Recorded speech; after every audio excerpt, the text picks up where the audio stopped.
The life that slowly replaced you. There comes a day when nothing dramatic happens. No explosion, no breakup, no phone call in the middle of the night. The alarm goes off like it always does. You reach for your phone before your eyes are fully open. Notifications, messages. Someone needs something. Someone always does. You swing your legs off the bed, stand up, and for a brief second, so brief you almost miss it. There's a strange feeling in your chest. Not pain, not sadness. More like a quiet pressure, like a room with no windows. And then it's gone, swallowed by routine, coffee, shower. Clothes chosen not because you like them, but because they work. Because they don't ask questions. Because they don't draw attention. You move through your morning the way you've moved through years of your life, competent, efficient, composed. From the outside, everything looks fine. That's the first problem. Because when everything looks fine, you don't have permission to stop. You don't have language for what's wrong. You tell yourself, this is adulthood. This is what being responsible feels like. This is what it means to be a good woman in the world. Somewhere along the way, without ever signing a contract, you agreed to a life that slowly replaced you. It didn't happen all at once. No one forced you. That's the part that makes it hard to talk about. You weren't trapped. You adapted. You learned early how to read a room, how to sense what was needed before anyone asked, how to be easy to be around, how to smooth things over, how to be the one who holds everything together. Maybe you were praised for it. You're so strong. You're so mature. I don't know how you do it all. Each compliment, like a small brick carefully placed, building a version of you the world could rely on. Carl Jung called this the persona, the mask we learn to wear so we can belong. Not a lie, not fake, just selective. The parts of you that were welcomed stayed close to the surface. The rest learned to wait. And at first it worked. The mask kept you safe. It gave you a place. It gave you approval. It gave you a sense of control. You became good at being needed. You became good at being okay. Too good. Years pass this way. You build a life that makes sense. Maybe you have a career people respect. Maybe you're the dependable one in your family. Maybe you're the partner who understands, who compromises, who doesn't make things difficult. You know how to be pleasant even when you're exhausted. You know how to smile while your mind is somewhere else. You know how to say it's fine and almost believe it. And the strange thing is, you're not miserable. That's what confuses you. You're not falling apart. You're functioning. You're productive. You're showing up. But there's a dullness that wasn't there before. Conversations that once felt alive now feel scripted. Goals you worked so hard for feel oddly hollow once you reach them. You keep thinking, is this it? And then you immediately feel guilty for even asking. Other people would be grateful for this life. Other people would be happy. So you swallow the question. You tell yourself you're just tired. You tell yourself to push through. You tell yourself not to be dramatic. The persona tightens its grip. Jung believed that the psyche is always moving toward wholeness, even when we resist it, especially when we resist it. The parts of you that were pushed aside don't disappear. They go underground. They become the shadow, not evil, not dark in a moral sense, just unseen, unlived, unacknowledged. The shadow carries everything you were told was too much, too inconvenient, too selfish, too loud, too needy. Your anger, your grief, your longing to leave, your desire for a life that doesn't make sense to anyone else. And for a long time, the shadow stays quiet because it knows you're busy surviving. But eventually it starts to knock. Not loudly, not all at once. It leaks out in subtle ways, in the way your body feels heavy for no clear reason, in the irritation that flares up over small things, in the urge to be alone even from people you love, in the fantasy of disappearing for a while, not to die, just to rest from being who everyone thinks you are. You might call it burnout, or boredom, or depression light. Something manageable, something you can work around. But underneath it is a deeper truth. The life you built is no longer big enough to hold you. There's a particular kind of exhaustion that doesn't come from doing too much, but from not being able to be yourself while doing it. From carrying a role that no longer fits your inner shape. Imagine wearing a beautiful dress tailored to who you were 10 years ago. At first it fit perfectly, it moved with you, it made you feel seen. But your body has changed. You've changed. And now every step feels restrictive, every breath shallow. You keep adjusting it, tugging at the seams, hoping it will stretch. But it doesn't. And still you keep wearing it because it's familiar, because people recognize you in it, because taking it off would require explaining. And you're so tired of explaining. Most women are taught directly or indirectly that being loved means being acceptable, being agreeable, being low maintenance, being strong. We learn to associate worth with usefulness, with how much we can carry without dropping anything. We become experts at self-abandonment and call it love. Jung would say this is the ego doing its job, maintaining stability, preserving identity, keeping things predictable. The ego isn't the enemy, it's protective. It remembers what worked, but it doesn't know when to let go. It doesn't know when a strategy has expired, so it doubles down. It whispers, don't rock the boat, don't make a fuss, don't risk losing what you've built. And you listen because part of you is still afraid of what happens if you stop being the one everyone can count on. Who are you if you're not needed? Who are you if you disappoint someone? Who are you if you choose yourself and it costs you approval? This is where the quiet tension begins. Not a crisis, a pressure, a sense that you're living slightly to the side of your own life. You notice it in moments when no one is watching, standing in the shower longer than necessary, sitting in your car after you've arrived, not ready to go inside, staring at the ceiling at night, feeling both full and empty at the same time. You scroll, you distract yourself, you stay busy. But the feeling keeps returning. A subtle grief for something you can't name. Jung believed that when the persona becomes too rigid, the psyche creates symptoms to force change, not to punish you, to save you. The discomfort is not a flaw. It's a signal, a message from the deeper self saying, this arrangement no longer serves us. And here's the part. No one tells you you can live an entire lifetime this way. You can be admired, respected, even loved without ever feeling met. You can do everything right and still feel like you're slowly fading. That doesn't mean you failed. It means you outgrew the version of life that once fit. Growth is quiet like that. It doesn't announce itself with fireworks. It shows up as restlessness, as dissatisfaction with things that used to be enough, as a low-grade sadness that no amount of gratitude can fix. You may try to solve it externally. A new routine, a new goal, a new relationship, a new version of self-improvement. But the relief never lasts. Because the problem isn't that you need to add something, it's that you've been missing from your own life for a long time. There's often a moment, small, almost insignificant, when this truth brushes the surface. Maybe you catch your reflection in a window and don't recognize the woman looking back. Not because she looks old or tired, but because her eyes feel distant. Or someone asks you a simple question like, what do you want? And your mind goes completely blank. You can list responsibilities. You can name what needs to be done. But desire feels foreign, dangerous even. Wanting feels like a luxury you never learned how to afford, so you laugh it off. You change the subject. You go back to being capable. But something inside you knows. This life didn't crush you. It slowly replaced you. And the part of you that was replaced is starting to wake up. Jung called this the beginning of individuation, the process of becoming who you actually are, not who you learned to be to survive. It doesn't start with confidence or clarity. It starts with discomfort, with the realization that the map you've been following no longer matches the territory of your inner world. And that realization is terrifying, especially for women who were rewarded for being adaptable.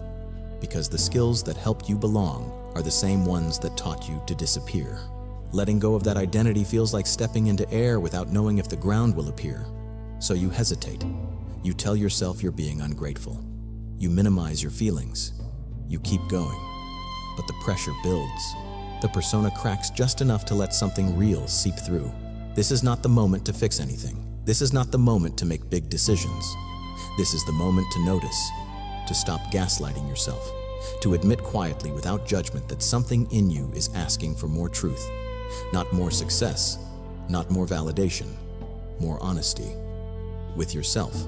The kind of honesty that doesn't demand immediate action, just presence. Because before anything changes on the outside, something has to be acknowledged on the inside. The life that replaced you did so slowly with your cooperation out of love, out of fear, out of necessity. There's no blame here, only awareness. And awareness is the first crack in the mask. Small, uncomfortable, irreversible. You may feel a mix of relief and dread as this awareness settles in. Relief because you're not broken. Dread because you sense that you can't unknow this now. Once you see how much of yourself you've been holding back, it's hard to go back to sleep. The persona can still function, you can still show up, but it no longer feels seamless. There's a tension between who you are and who you present. That tension is not a mistake. It's the beginning of a conversation you've been avoiding, between the woman you became to survive and the woman you're becoming to live.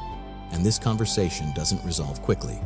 It unfolds slowly, layer by layer, asking you to stay present with the discomfort instead of rushing to make it go away. Because something in you knows if you keep living this way, you will stay safe, but you will remain absent. And if you begin to listen, really listen, there's no guarantee of comfort, but there is a chance of coming home to yourself. This is where the journey actually begins. Not with answers, with a question you can no longer ignore. And once that question is alive in you, even in the quietest way, the old life will never fit the same again. It doesn't mean it's wrong. It means it's incomplete. And somewhere beneath the routines, the roles, the expectations, the deeper self is stirring, not to destroy what you've built, but to ask whether you're willing to be included in it. The quiet rage. Good women aren't allowed to feel. At first, it doesn't feel like anger. If anything, it feels like irritation without a clear address, a low hum in your body that shows up when the day should be easy. You snap at a sound that never bothered you before. You feel an edge in your voice and immediately soften it. You apologize too quickly even when you don't know what you're apologizing for. You tell yourself you're just tired, that you need a break, that everyone feels like this sometimes. But the feeling doesn't leave when you rest. It follows you into quiet moments, into weekends, into places where exhaustion used to dissolve. This is not burnout. This is something older, deeper, and far more inconvenient. This is the beginning of the shadow, asking to be seen. Carl Jung used the word shadow to describe the parts of the psyche we learn to hide in order to be loved. Not because they were wrong, but because they were unwelcome. For many women, anger was the first thing sent into exile. You learned early that anger made you difficult, ungrateful, too much. You learned that good girls don't raise their voices, don't ask for more, don't disrupt harmony. So you found other ways to survive. You became understanding. You became reasonable. You became the one who could see everyone's side. And the anger didn't disappear. It went underground where it learned to speak the language of fatigue, resentment, numbness, and quiet contempt for a life that keeps asking more of you than it gives back. The problem with suppressed anger is not that it explodes. The problem is that it turns inward. It becomes self-doubt, self-criticism, a constant sense that you're failing at something you can't quite name. Jung believed that what we refuse to acknowledge in ourselves doesn't vanish. It gains autonomy. It starts running the show from behind the scenes. When anger is denied, it doesn't stop existing. It finds other exits. You might notice it in your body first. Tight shoulders, a jaw that aches from clenching, a stomach that knots when you say yes but mean no. Your body keeps score long after your mind has learned to rationalize. Or you might notice it in relationships. You give and give and give, and then feel secretly furious when no one notices how much you're carrying. You tell yourself you shouldn't need recognition. That love shouldn't be transactional. And yet something in you feels unseen, unchosen, quietly furious at the way your needs keep getting postponed. This isn't pettiness. This is the shadow knocking, asking why your desires were never invited into the room. There is a particular kind of rage that belongs to women who were taught to be good above all else. It's not loud. It doesn't break things. It doesn't announce itself. It simmers. It waits. It shows up as sarcasm you immediately regret, as fantasies of leaving everything behind, not because you hate your life, but because you're suffocating in it, as moments where you feel inexplicably cold toward people you love and then ashamed for feeling that way. You might even pride yourself on not being an angry person. You might say, I'm just not wired that way. But anger is not a personality trait. It's a signal. It tells you where a boundary has been crossed, where something precious has been ignored. When anger is allowed to speak, it protects. When it's silenced, it corrodes. Jung saw anger as vital psychic energy, not destructive by nature, but powerful. When integrated, it fuels clarity and self-respect. When repressed, it turns into bitterness and despair. Think back to the moments you learned anger wasn't safe. Maybe it was a parent who withdrew affection when you protested. Maybe it was a relationship where expressing frustration led to conflict you weren't allowed to win. Maybe it was a culture that praised your patience and punished your fire. Over time, you learned to trade honesty for harmony. You learned to swallow reactions before they reached your mouth. You learned to preemptively adjust yourself so no one else had to feel uncomfortable. The ego took note. This is how we stay loved. And it worked. Until it didn't. Because the psyche cannot be divided forever. The more you identify with the persona of the good woman, the more the shadow grows hungry. It doesn't want revenge. It wants recognition. It wants you to admit that something in you is angry for good reason. You might resist this idea. You might think, I don't have a reason to be angry. Nothing terrible happened to me. My life is fine. And that resistance is understandable. We're taught to justify anger with extreme circumstances. Trauma, abuse, obvious injustice. But there is another kind of wound that doesn't leave bruises. The wound of chronic self-erasure, of being praised for how little you ask for, of learning that your worth comes from how easy you are to love. That wound doesn't scream, it whispers. It says, I am tired of being reasonable. I am tired of understanding everyone else. I am tired of being the emotional adult in every room. And when that whisper is ignored long enough, it becomes rage without a clear object. Rage that feels dangerous because you don't know where to put it. Jung warned that when the shadow is not consciously integrated, it is projected. You might notice yourself growing impatient with other women who express anger freely. You might judge them as dramatic, selfish, too much, or you might attract relationships where anger is acted out for you. Partners, bosses, family members who carry the rage you were never allowed to own. This isn't coincidence, it's the psyche seeking balance. What you disown in yourself will appear in your environment demanding your attention. The work is not to get rid of anger, but to reclaim it, to stop seeing it as a flaw and start seeing it as information. What is it pointing to? What boundary has been crossed? What truth has been ignored? There is a moment, often quiet, often alone, when you begin to sense that your anger is not trying to destroy your life. It's trying to give it back to you. You might feel it one night when you're washing dishes doing something routine and a wave of resentment hits you so strong you have to stop. Or when someone asks you for something and your body reacts before your mind can respond. A tightening, a heat, a sudden urge to scream or cry, and instead of pushing it down something in, you pauses. You don't act it out. You don't explain it away. You just notice. This is new. This is dangerous. This is honest. Jung believed that consciousness expands not by rejecting the shadow but by staying with it, by letting it speak without immediately trying to fix it or make it acceptable. This is not about becoming harsh or cruel. It's about becoming real. For many women, this stage feels like becoming someone they don't recognize. You might worry that acknowledging your anger will turn you into a person you don't like. You might fear losing your softness, your compassion, your ability to love. But the truth is, compassion that costs you your breath is not compassion. It's self-abandonment. Anger does not cancel love. It clarifies it. It shows you where you end and someone else begins. It teaches you the shape of your own limits. Without it, you remain porous, constantly invaded by expectations you never agreed to. Jung would say that individuation requires the integration of opposites, light and dark, tenderness and ferocity. Without the shadow, the self remains incomplete, lopsided, exhausted.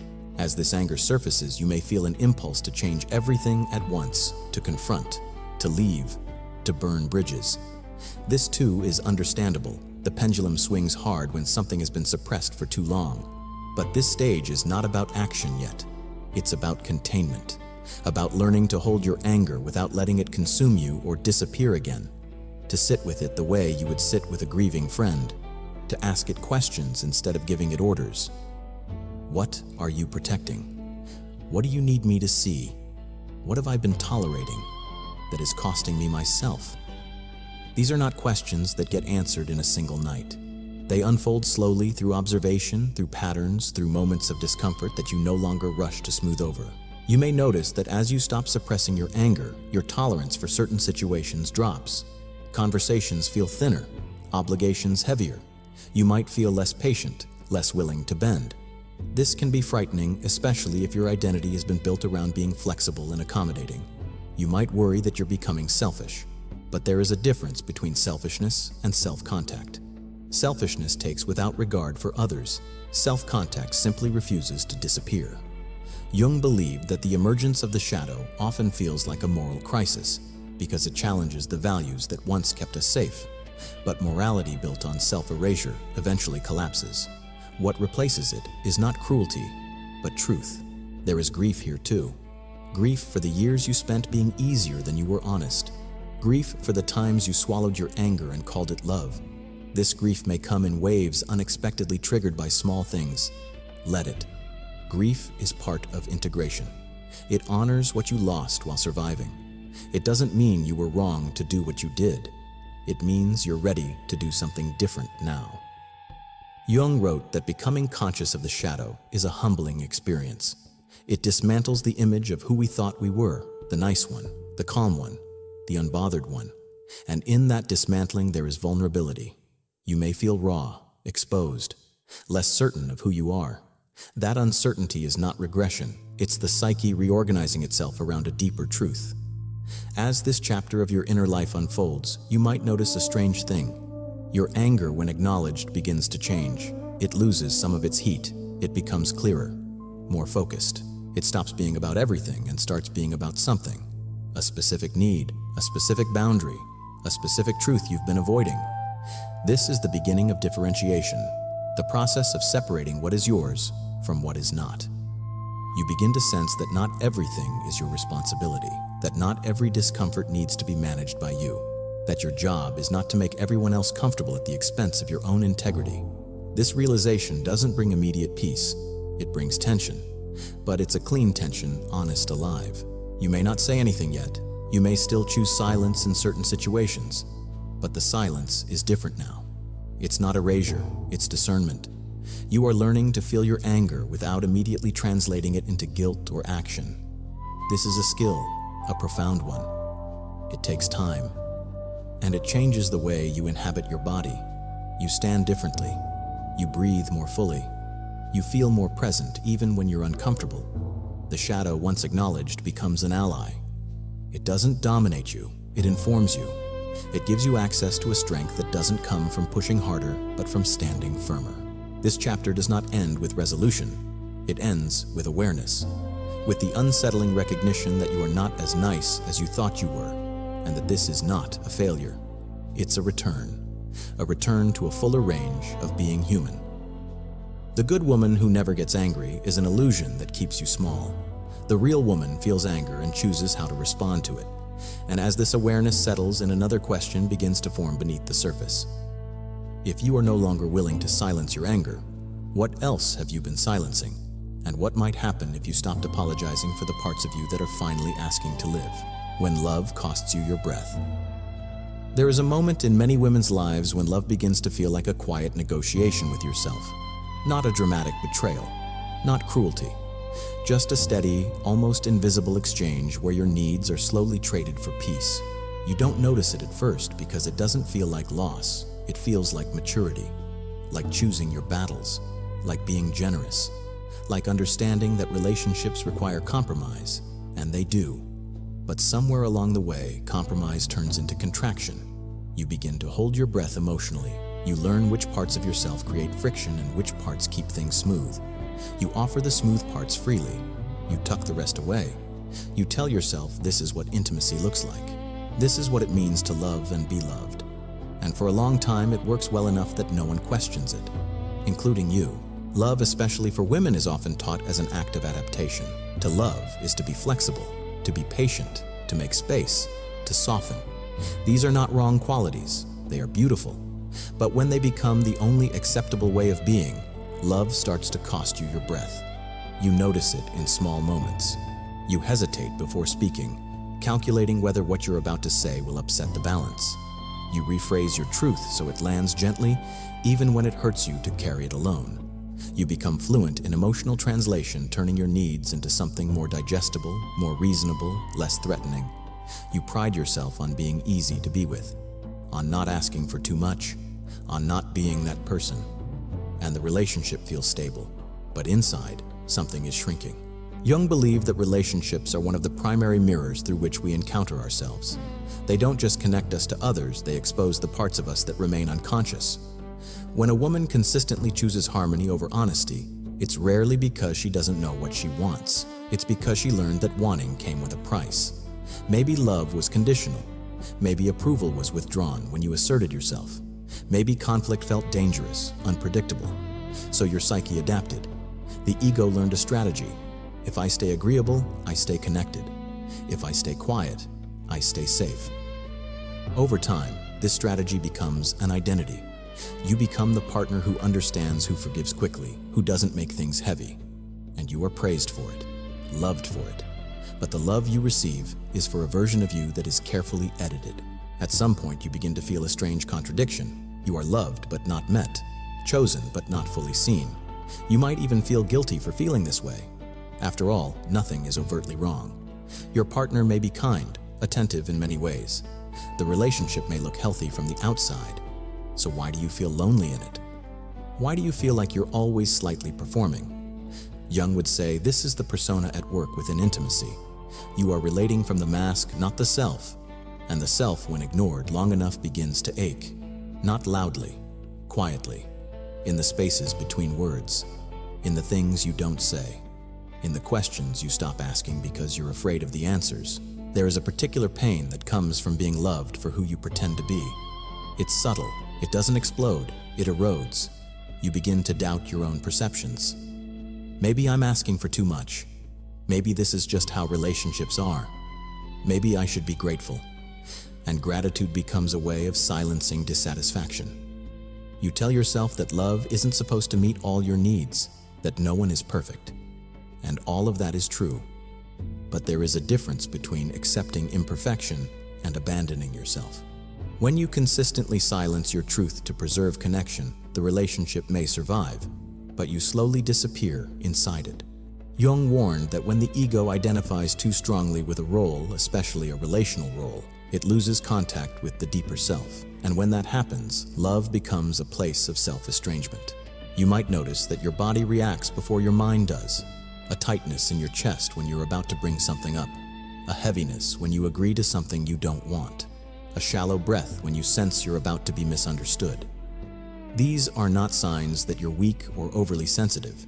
They are signals from the unconscious. The body knows when you're betraying yourself, even when the mind has 1,000 good reasons. Jung believed that the unconscious communicates through symptoms when it can't be heard directly. Your anxiety, your fatigue, your irritability in relationships are not random. They are messages. They ask, how long will you keep choosing connection at the cost of authenticity? For many women, the fear is not of losing the relationship, but of losing the version of themselves that knows how to be loved. If you stop accommodating, who will you be? If you stop being the understanding, one will you still be chosen? This fear runs deep, often tracing back to early experiences of attachment. The inner child learned that love required adaptation, that being fully yourself risked abandonment. Jung spoke of the wounded child archetype, the part of us that still believes safety comes from pleasing others. When this archetype remains unconscious, it governs adult relationships. You may find yourself over-giving, over-functioning, over-empathizing, all in an effort to secure love. And yet the more you give from this place, the less nourished you feel. Love becomes something you manage, not something you inhabit. There is often a moment, a quiet, private one, when you realize how much of yourself you've been withholding. Maybe it's during an argument that never quite happens because you shut it down. Or a conversation where you listen carefully, respond kindly, and then walk away feeling empty.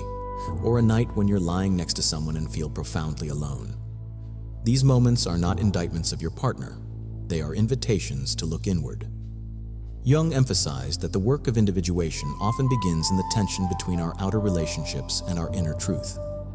The discomfort you feel is not a sign that you chose wrong. It's a sign that something in you is asking to be included. This stage is complicated by guilt.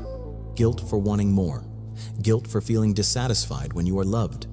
Guilt for imagining a life where you don't have to edit yourself to belong. You might worry that acknowledging these feelings makes you ungrateful or disloyal. But guilt is often the guardian of old agreements.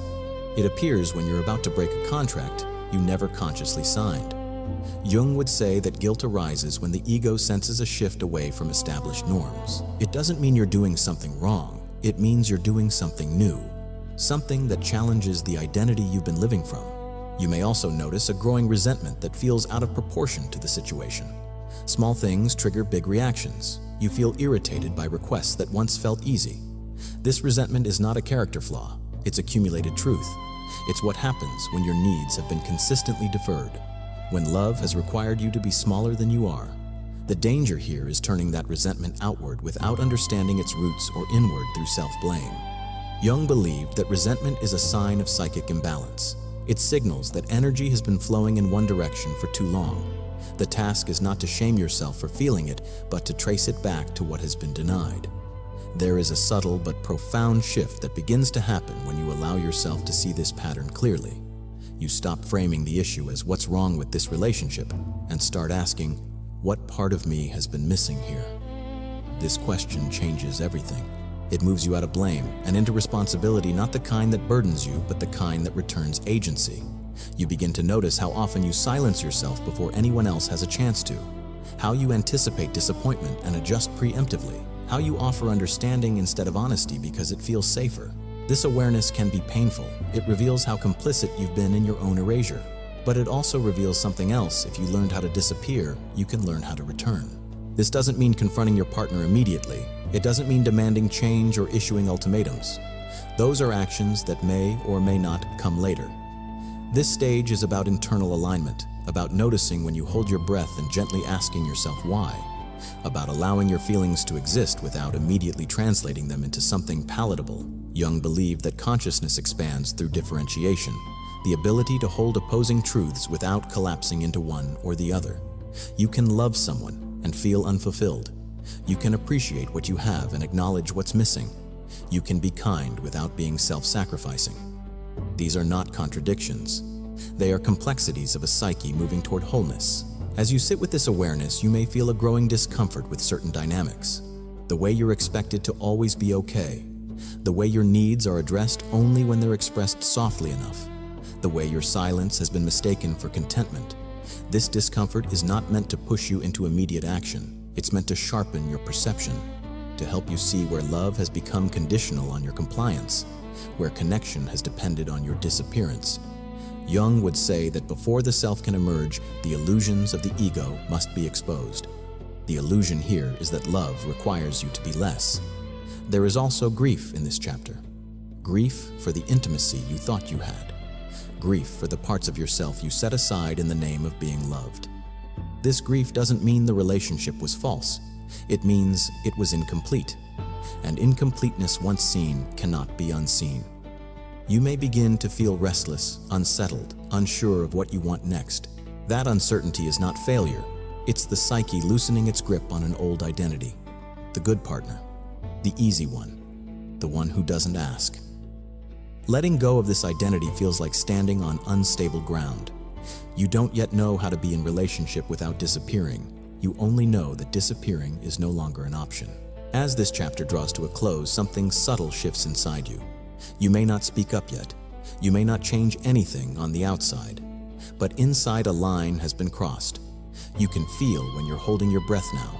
You can feel the cost of love that requires your silence, and that awareness carries a quiet power. Jung believed that once a truth enters consciousness, it begins to reorganize the psyche. You may not know where this is leading. You may fear what honesty could disrupt. But you also sense something else, a growing refusal to keep loving in a way that leaves you absent. And beneath that refusal, a deeper question begins to form. If love is meant to make you more yourself, not less, what would it mean to stop negotiating your existence just to belong, the moment you stop explaining yourself? There is a quiet shift that happens before any visible change, and it doesn't look like courage or confidence or empowerment. It looks like fatigue. Not the kind that sleep fixes, but the kind that comes from narrating your existence for too long, explaining why you feel the way you feel, softening your words so they don't land too heavily, anticipating misunderstandings and adjusting yourself in advance, carrying the emotional context for everyone in the room. At some point, something in you grows tired of translating your inner world into something more acceptable. You don't make a decision. You don't announce anything. You just feel a subtle resistance rise in your body the next time you're about to justify yourself. A pause, a tightening, and instead of pushing through it like you usually do, you stop. This is not rebellion. It's not defiance. It's a moment of withdrawal. A moment where your psyche quietly says, I don't have the energy to keep making myself understandable at the cost of being true. Carl Jung believed that individuation requires a withdrawal of projections and explanations. As long as you are explaining yourself, you are still asking to be received, still hoping that if you find the right words, your truth will finally be allowed to exist. But there comes a point when the self no longer wants permission. It wants presence.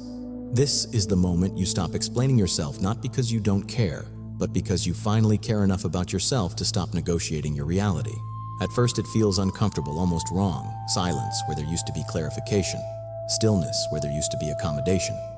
You notice how quickly others fill the gap, how uneasy people become when you don't rush to smooth things over. You feel the old impulse rise, the familiar urge to rescue the situation, to reassure, to say, it's not a big deal. And sometimes you still do, but more often you don't. You let the silence stretch, not to punish anyone, not to make a point, but because something in you refuses to rush anymore. Jung would say that this is the ego loosening its grip, allowing space for the self to emerge. The self doesn't argue, it doesn't convince, it simply is. And that is deeply unsettling in a world that expects women to be legible, agreeable, emotionally fluent at all times. When you stop explaining yourself, you feel exposed, misunderstood. You may worry that people will get the wrong idea, that they'll think you're cold, distant, selfish, and maybe they will. This fear is real because for much of your life, being understood meant being safe, but Jung understood that misunderstanding is an inevitable part of psychological growth. When you change internally, the old language no longer fits. The people around you may still be relating to a version of you that no longer exists. Explaining yourself would keep that version alive. Silence allows it to die. This is not cruelty, it's differentiation. You are separating your inner authority from external validation. This stage often feels lonely, even if you're surrounded by people. You may notice a growing distance between you and those who relied on your explanations to feel comfortable. Conversations feel awkward. There are pauses that used to be filled. You sense a subtle tension, and your old instincts scream at you to fix it, to be the bridge, to restore ease. But you don't, or not always. And in that restraint, something shifts inside you. You begin to feel your own weight, your own gravity. You realize how much energy explaining yourself required, how much of your life force was spent managing perceptions. Without that constant output, you feel both lighter and strangely unanchored. Jung described this phase as a necessary disorientation. The old coordinates are gone, but the new ones haven't fully formed yet. You may feel like you're floating without reference points, but this emptiness is fertile. It's where the self begins to organize around something other than approval. Stopping explanation doesn't mean you never communicate. It means you stop over-communicating your right to exist as you are. You speak when it feels true, not when it feels required. You answer questions without adding footnotes. You let your feelings stand without defending them. This doesn't come naturally at first. You might catch yourself mid-sentence about to justify and feel a wave of anxiety when you don't. Your heart races. Your mind imagines all the ways this could go wrong. But nothing catastrophic happens. The world doesn't end. Some people lean in, some pull away. Some misunderstand you completely. And slowly, painfully, you learn something essential. Not everyone needs to understand you for you to be okay. Jung believed that one of the greatest illusions of the ego is the belief that being understood equals being safe. In reality, safety comes from internal coherence, from no longer being split between what you feel and what you present. When you stop explaining yourself, you begin to close that split. This is not a triumphant moment. There is no rush of empowerment. There is grief. Grief for the ease you lose, for the version of yourself that could move through the world without friction because she was always adjusting. You may miss her. She was good at surviving. She kept things calm. She was loved in a certain way. Letting her go feels like a loss. Jung would say that every psychological transformation involves mourning. You are mourning an identity that once kept you safe. That grief deserves respect, but alongside it, something else grows. A quiet steadiness, a sense that you are no longer leaking energy through constant self-justification. You begin to notice how often explanations were used to preempt rejection, how you tried to make yourself palatable before anyone had a chance to decide. Without that habit, you feel raw, but you also feel more intact. You begin to experience your feelings as valid without needing consensus. You don't rush to translate them into something more reasonable. You let them exist in their original form. This is not about becoming rigid or closed off. It's about becoming rooted. Jung spoke of the development of inner authority as a hallmark of individuation. Inner authority doesn't announce itself. It doesn't argue. It simply stops asking. This can be deeply uncomfortable for those around you, especially if they benefited from your explanations. You may face subtle resistance, confusion, disappointment. People may ask, "Are you okay?" more often. They may sense the shift and try to pull you back into familiar dynamics. And sometimes you will go back briefly out of habit or kindness. But each time you do, you feel the cost more clearly. Each time you don't, you feel a small strengthening inside. This stage is not about drawing boundaries with words. It's about energetic boundaries, about not offering yourself up for interpretation, about trusting that your experience doesn't need to be validated to be real. Jung believed that when the ego stops dominating the psyche, the self begins to guide behavior through a felt sense rather than rules. You start to feel when something is off without needing to analyze it. You leave situations earlier. You speak less, but more precisely. You notice when you're about to overfunction and choose not to. These choices are subtle, almost invisible, but they accumulate. And with each one, you feel a growing sense of alignment. Not happiness. Alignment. There is a difference. Happiness is an emotion. Alignment is a state of being. It feels like standing on your own feet instead of leaning outward. As this chapter unfolds, you may feel like you're in between worlds, no longer the woman who explains herself into belonging, not yet the woman who fully trusts her inner voice. This in-between is uncomfortable. It lacks the familiar rewards of approval, but it offers something else: dignity. A quiet dignity that comes from not abandoning yourself in order to be understood. Jung would say that this is the psyche learning to tolerate tension without collapsing. You are holding the tension between connection and self-respect, between being loved and being real, and you don't resolve it by choosing one over the other. You resolve it by refusing to sacrifice yourself. This doesn't guarantee that relationships will survive unchanged. Some will deepen, some will fall away. That is not something you can control. What you can control is whether you continue to explain yourself into invisibility, and something in you knows you can't do that anymore. As this realization settles, another question begins to form, quieter but more demanding than the last. If you stop explaining yourself, if you stop managing how you're perceived, what happens when you are fully responsible for your life without excuses, without saviors, without someone else to blame? That question doesn't bring comfort. It brings you to the edge of something deeper. And once you're there, the next step is unavoidable. Responsibility. The day you stop being the victim of your own kindness. There is a moment after you stop explaining yourself when the ground beneath you feels strangely exposed. You've withdrawn the constant narration, the emotional cushioning, the subtle apologies for existing, and now there's nothing between you and the raw facts of your life.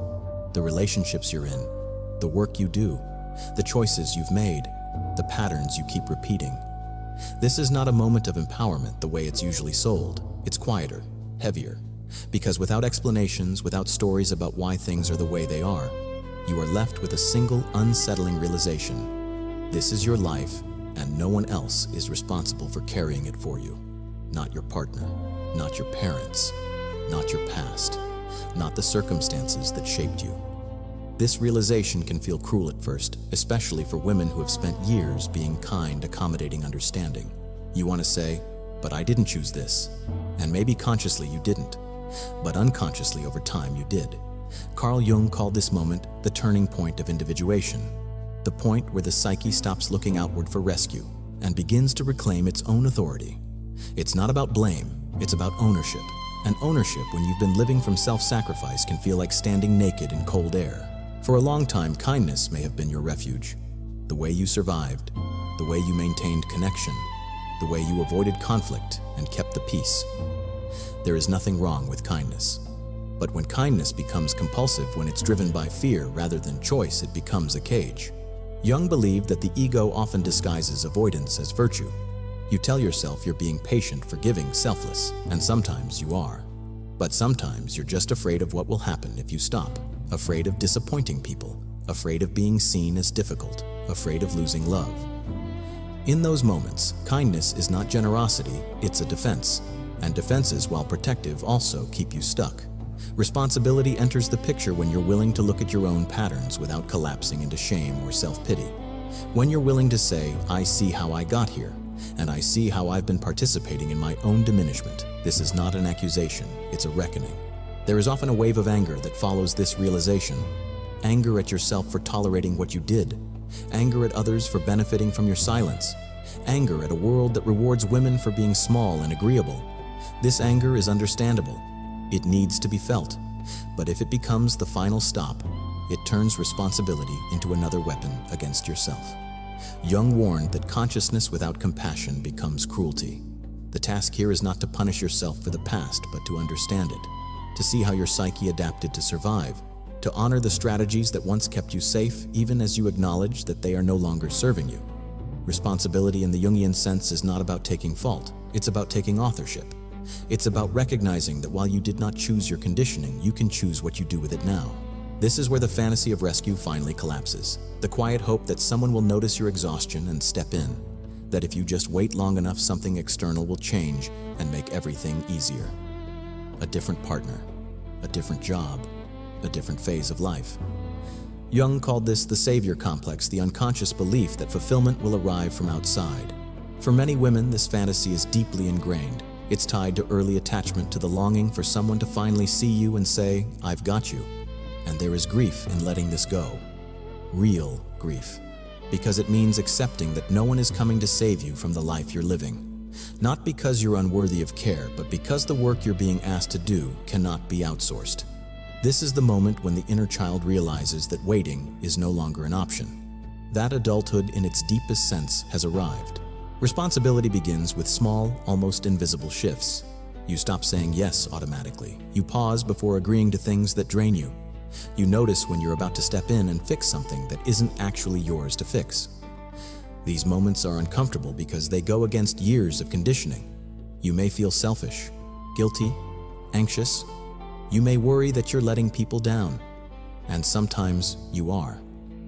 But Jung would say that guilt is often the echo of an outdated moral code. The code that says your worth lies in how much you give. That code served a purpose once. It kept you connected. But now it's constricting your growth. Responsibility asks you to tolerate the discomfort of disappointing others without abandoning yourself.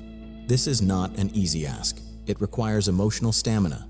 It requires you to sit with the anxiety that arises when you stop overfunctioning, to resist the urge to rush in and restore equilibrium, to trust that the world will not collapse if you don't hold it together. You may notice that when you take responsibility in this way, resentment begins to shift. Not disappear, but change shape. It becomes clearer, more specific. Instead of a vague sense of being wronged, you start to see where you've been saying yes when you meant no. Where you've been hoping others would read your mind instead of speaking your truth. Where you've been staying in situations that cost you your vitality because leaving felt too risky. This clarity can be painful. It removes the comfort of victimhood. The victim has a certain safety, a certain innocence. But the victim also has no power. Jung believed that remaining in the victim position keeps the psyche infantilized. It prevents the emergence of the self, which requires agency. Responsibility is the bridge between awareness and agency. It doesn't ask you to harden. It asks you to mature. Maturity in this sense does not mean becoming serious or rigid. It means becoming honest about your limits, about what you can give and what you cannot, about what nourishes you and what depletes you. Many women have never been encouraged to ask these questions. They've been taught to adapt first and reflect later. Responsibility reverses that order. You reflect first. You check in with yourself. You ask, what is true for me right now? Not what is expected. Not what is easiest. What is true? And then you act from there, even if it means facing discomfort. Jung believed that the self communicates through a felt sense of rightness, not through rules. When you begin to act in alignment with that felt sense, you may not feel immediately better. But you feel more intact, less split, less at war with yourself. There is also fear in this chapter. Fear of making the wrong choice. Fear of standing alone. Fear of what you might lose if you stop being the one who carries everything. These fears are not irrational. Change always carries risk, but staying the same carries a different kind of risk, the risk of continued self-erasure. Jung wrote that the greatest danger in life is not change, but stagnation. A psyche that cannot grow turns against itself. Responsibility is not about forcing transformation, it's about allowing movement, about giving yourself permission to respond differently when old patterns present themselves. Sometimes that response is action, sometimes it's restraint, sometimes it's simply not doing what you've always done. You may find that as you take responsibility, your relationships begin to shift in subtle ways. Some people may step up when you stop overgiving, others may become distant or irritated. This can be painful. It may confirm some of your deepest fears about being loved only for what you provide. But it also reveals the truth of those dynamics. Jung believed that individuation often involves a necessary pruning. Not everyone can come with you into a more honest way of living. This is not a judgment. It's a reality. Relationships built on imbalance struggle when equilibrium is introduced.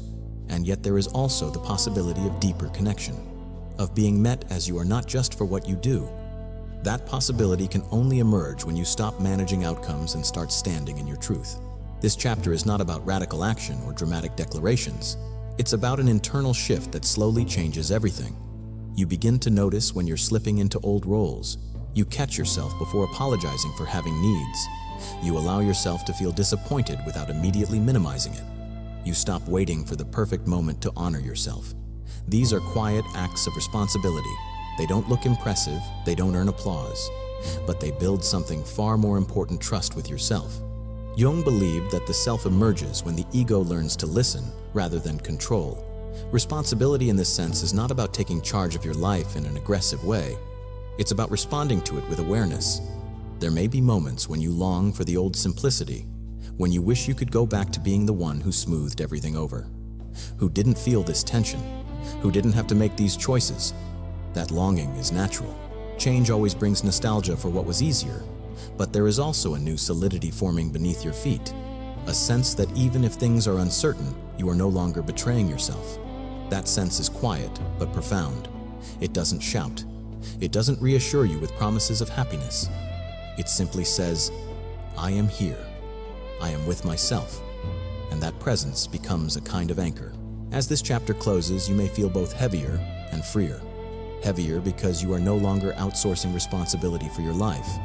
Freer because you are no longer trapped in roles that require your disappearance. This is not the end of the journey.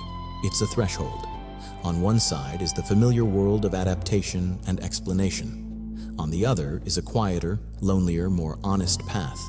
A path where you cannot hide behind kindness or understanding or sacrifice. A path where you must meet yourself again and again without excuses.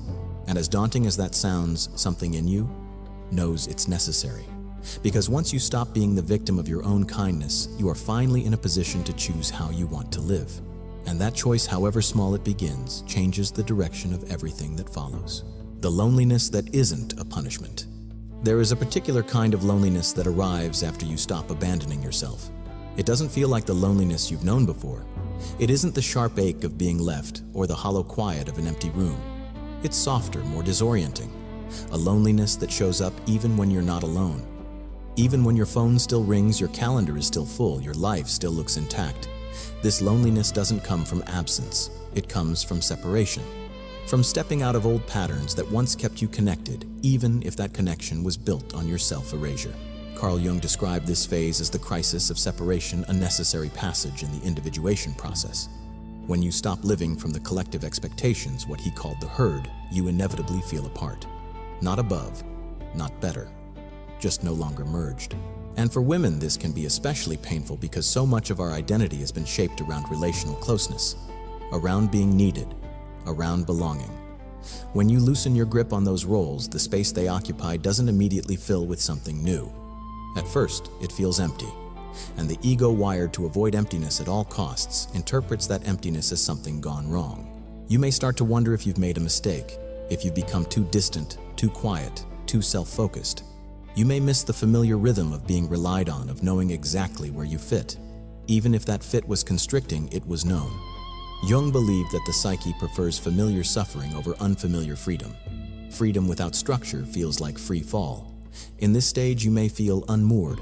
The old sources of validation don't land the same way. Compliments feel flat. Approval feels irrelevant or even irritating. You might find yourself withdrawing socially not out of bitterness, but because certain interactions now feel performative, exhausting. You don't have the energy to play your old part, but you haven't learned the new one yet. So you hover in between, present but not fully engaged, connected but not anchored. This is not depression, though it may resemble it. This is differentiation. The psyche is recalibrating. Loneliness in this phase carries information. It asks, who are you when no one is pulling on you? When you're not needed, praised, or mirrored? When there's no immediate feedback loop telling you who to be? These questions can feel threatening, especially if your sense of self has long been organized around responsiveness, around anticipating others' needs. Without that structure, you may feel strangely empty, as if something essential has been removed. But Jung would say that this emptiness is not a void to be filled, it's a space to be inhabited. It's the clearing where the self begins to take shape. Before that can happen, the noise of constant relational demand has to quiet down. And quiet, for many women, feels like abandonment. Not because it is, but because it echoes earlier experiences of being left alone with feelings you didn't know how to hold. You might notice a temptation to rush back into old roles to escape this loneliness, to say yes to things you don't want, to reach out, over-explain, reinsert yourself into familiar dynamics. This is understandable. The psyche seeks equilibrium, but each time you consider going back, something in you hesitates. You remember the cost, the breath-holding, the quiet resentment. And you realize that while the loneliness is uncomfortable, it's also clean. It doesn't require you to betray yourself. Jung believed that solitude is not the absence of relationship, but the presence of the self. This kind of solitude is rarely taught, especially to women. We're taught to equate aloneness with failure, with being unwanted. But this loneliness is not rejection, it's a threshold, a pause between identities. The old self has loosened its grip. The new self has not yet fully arrived. In this stage, time feels different, slower. Evenings stretch, mornings feel quieter.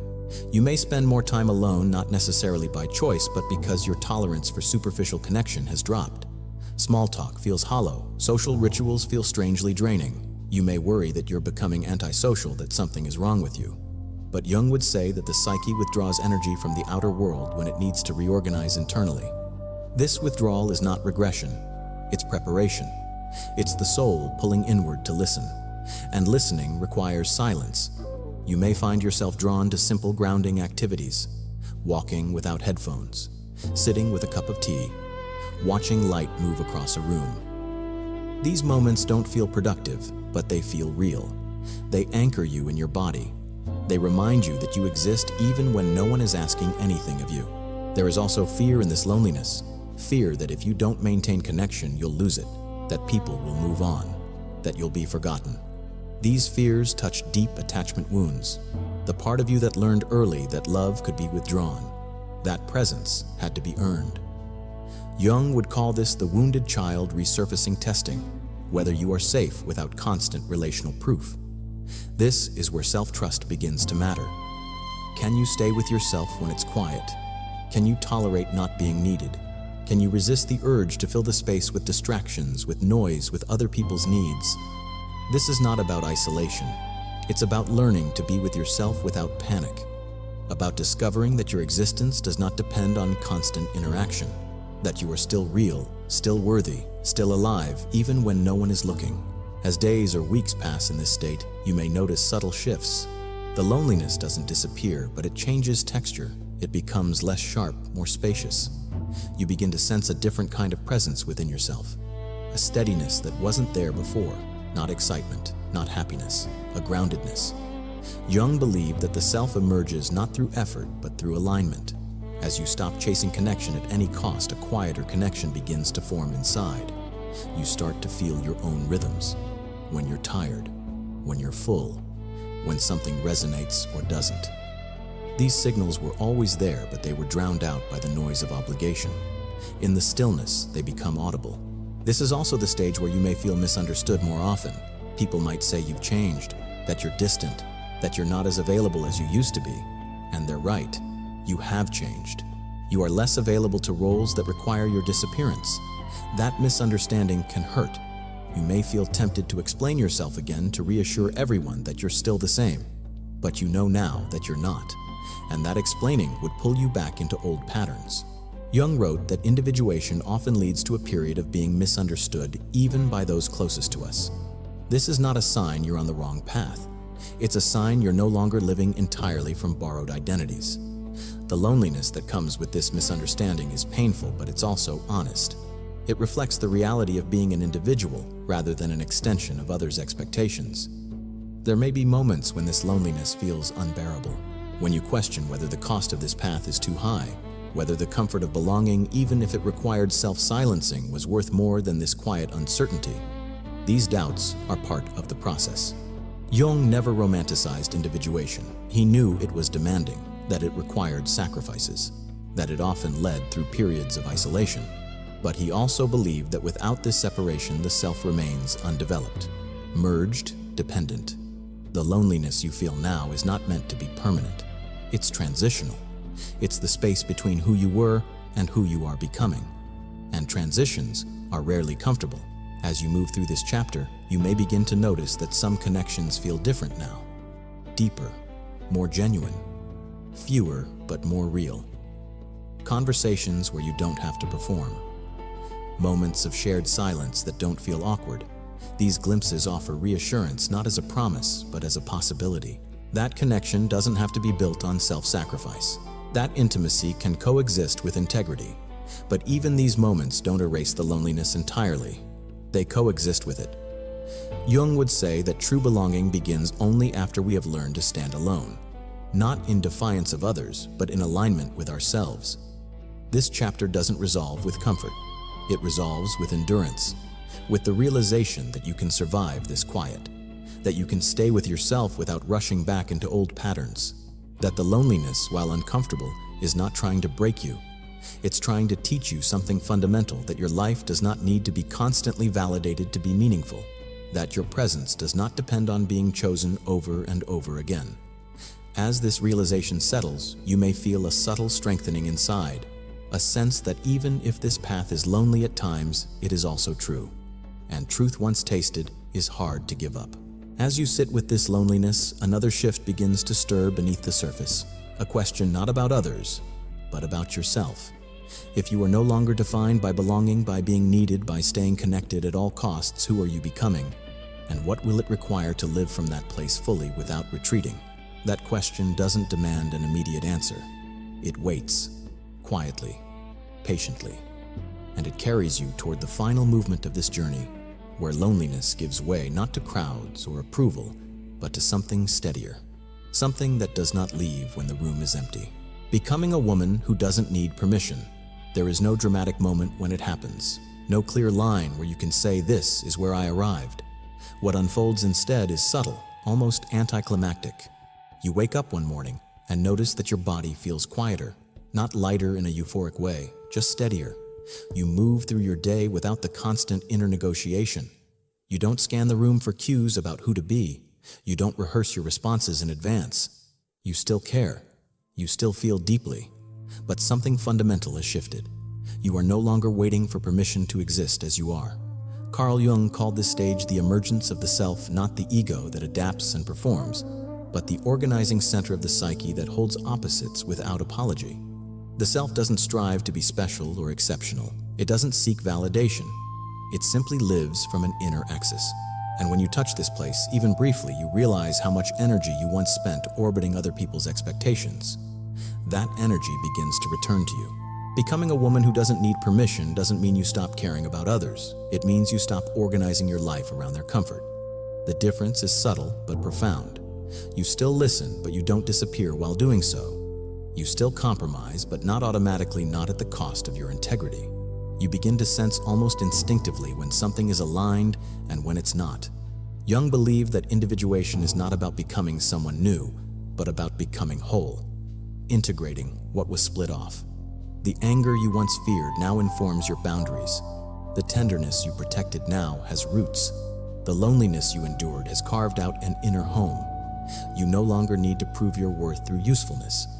You feel it in your bones, not as confidence, but as presence. This presence changes the way you move through the world. You speak less, but your words carry more weight. You no longer rush to fill silences. You allow conversations to unfold naturally without steering them towards safety. Some people respond to this with curiosity, others with discomfort. You notice who leans in and who pulls away, and instead of chasing either reaction, you stay where you are. Jung would say that this is the psyche no longer fragmented by opposing demands.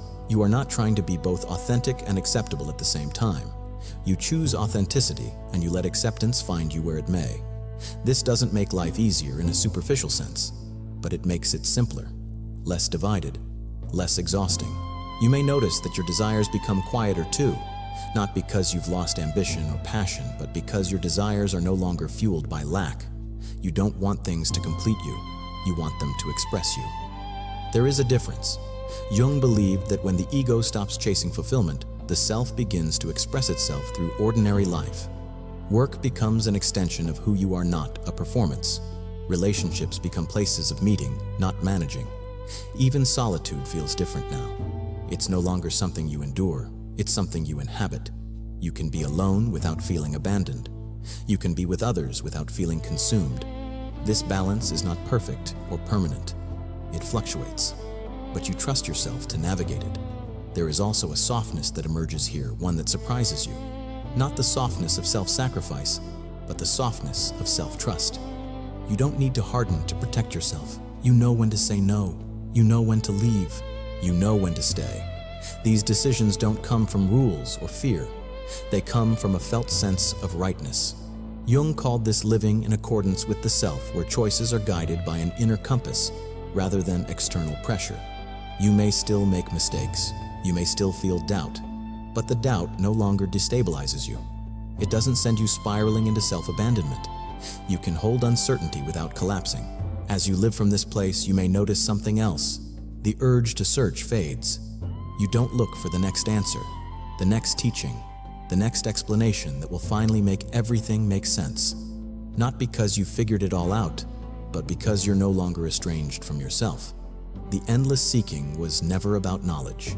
It was about belonging. And now, you belong to yourself. Jung believed that when the self is integrated, the individual no longer experiences life as a problem to be solved. Life becomes a process to be lived. This doesn't eliminate pain or loss or confusion, but it changes your relationship to them. You meet them as experiences, not as verdicts on your worth. You begin to notice how ordinary everything is, and how sacred that ordinariness feels. You drink your coffee and actually taste it. You walk and feel your feet on the ground. You listen without planning your response. These moments don't announce themselves as spiritual. They are quiet, almost invisible, but they carry a depth you didn't know was missing before. Jung once wrote that the self is both the center and the circumference of the psyche. When you live from this place, there is no need to expand outward endlessly. You are already whole, not perfect, whole. And wholeness has a way of settling into the body, into the breath, into the way you occupy space. People may still misunderstand you. Some may drift away. Some may meet you in new ways. You no longer take these movements as proof of anything about yourself. You let relationships find their natural shape. You no longer need to hold them together through effort. You trust that what is meant to stay will adjust, and what cannot will fall away. This trust is not naive, it's earned. It comes from having survived the loneliness, the uncertainty, the loss of familiar identities. It comes from knowing that even when everything external shifts, you remain. Jung believed that the true aim of individuation is not happiness, but freedom. Freedom from unconscious compulsion. Freedom from living a borrowed life. And that freedom carries responsibility, but also peace. This chapter does not end with triumph. It ends with quiet authority, the kind that doesn't need to be defended or displayed. You don't announce who you've become, you live it. And in doing so, you create a different field around you. One where honesty is possible, where presence is felt, where others sense that you are no longer available for roles that cost you your soul. Some will find this inspiring, others will find it unsettling. Neither response is yours to manage. You are no longer asking to be chosen. You are choosing yourself moment by moment, not as an act of defiance, but as an act of alignment. There will be days when old patterns tug at you. When you feel the urge to overgive, to explain, to disappear, these impulses don't vanish, they soften. And when they arise, you meet them with awareness instead of judgment. You don't shame yourself. You don't spiral. You notice. You choose again. This is what integration looks like in real life. Not a permanent state of enlightenment, but a steady return to center. Jung knew that the self is not a destination, but a relationship. One that deepens over time through lived experience, through honest engagement with life as it is. And so you arrive here not as someone new, but as someone reclaimed. The woman you were before the world taught you to edit yourself. The woman who feels, who knows, who trusts. She was never gone. She was waiting. Waiting for you to stop searching for permission and start listening inward. This is not the end of your story. It's the end of living against yourself. And from this place, whatever comes next will be lived with presence, not performance. With authority that rises from within, with a quiet confidence that doesn't need to announce itself to be real. If you've stayed with this journey until now, it's not because you were looking for answers, it's because something in you recognized itself along the way. Not the polished version, not the one that has it all together, the one beneath the roles, the explanations, the endless effort to be enough. Carl Jung believed that what we are seeking is seeking us. That when the psyche is ready, the right images, the right words, the right moments appear. Not to change us, but to remind us of what we already know and have forgotten. This journey was never about becoming better. It was about becoming present, about returning to the place inside you that doesn't rush, doesn't perform, doesn't ask to be chosen. You may not feel resolved. You may still feel questions lingering. That's not a failure. That's life. Integration doesn't remove mystery. It teaches you how to live inside it without fear. You don't need to remember every insight, every phrase. What matters is the felt sense that something has shifted, a subtle reorientation, a deeper breath, a quieter mind. From here, you don't need to search for the next step. You will recognize it when it arrives because it will feel honest, not urgent. Simple, not dramatic. And when doubt returns as it always does, you'll know where to come back to. Not a role, not an ideal, but yourself. Nothing in your life was wasted. Not the years of adaptation, not the silence, not the loneliness. They shaped the ground you now stand on. And from this ground, you don't need permission to live. You are already here, fully, quietly, and that is enough.